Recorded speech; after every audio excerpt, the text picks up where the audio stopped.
Muling iginiit ni National Security Advisor Eduardo Año ang karapatan ng Pilipinas na magpatrolya sa Scarborough Shoal o Baho de Masinloc.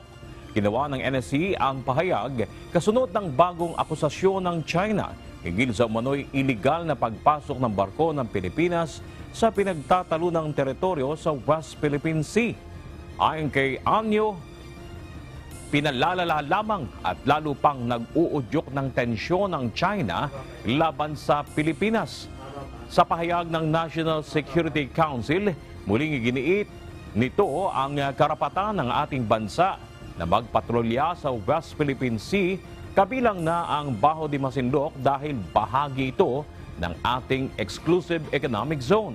Muli namang pinagsabihan ng NSC ang China na umakto ng tama, sundin ang nakasaad sa international law at tigilan na ang anumang iligal na aksyon sa karagatang sakop ng Pilipinas.